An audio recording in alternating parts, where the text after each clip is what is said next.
The next weighted sum and average we're going to talk about in this video is quarterback rating. Now here's the formula for quarterback rating. It's a pretty extensive formula. There are 4 variables that you have to calculate based on normal football statistics. One of the major pitfalls, and this is going to be one of the very first places you look whenever a student gets the answer wrong, is order of operations. I've had several students over the past 7 years, the very first thing they do is they take 25 plus 10 to get 35 and then multiply by percent completions. Whereas you should be able to identify that really quickly because we're multiplying by a much larger number than 10, therefore the answer is going to be much larger than it should be.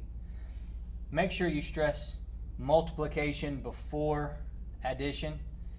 It's going to be something that some students, when they're not paying attention, they're going to say, oh, 25 plus 10. They're going to go ahead and do that real quickly because they think it's simple.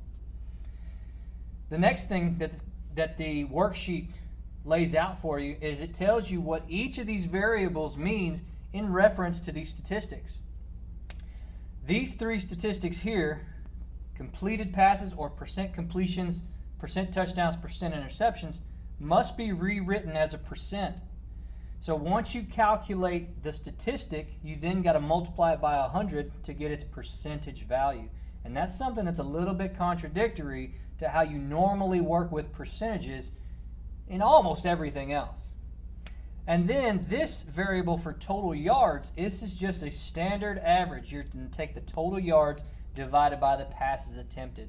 Now, I put down here each variable, percent completion, percent touchdown, percent interceptions, and total average yards, is found by the related statistic divided by percent attempted. Percent attempted is in the denominator. And then if it's a percentage we're looking for, we multiply by 100. If it's the average yards, we do not multiply by 100. So here I have the variables for the formula calculated out, or showing you how they calculate. Notice the first 3, the last thing you do, the last operation is multiply by 100, and that's to change it into its percent form. And then average yards, there is no multiplying by 100. That's because a couple visual cues to help you. We have the percentage symbol in the first 3 variables and not the percentage symbol where it says YD. So that's something to help you remember it's not multiplying by 100. So when you calculate this out, we have the percent completions is going to be 83.3%. Touchdowns is going to be 5.9%. Interceptions 2.8%, and average yards 13.5%. One last thing that the worksheet, the instructions tell you to do is to round to the nearest tenth. You will have several students take this and make it 6, make this 3. Or you'll have several students just cut the decimals off altogether. So they'll put an 83, 5, 2, and 13 into the places in the formula where those variables go. So following instructions, you want to make sure that those students read that page of instructions about what these variables mean, or you want to make sure that you hit them pretty hard at the beginning, making sure you hit each one of those instructions as diligently and stress it as much as you possibly can.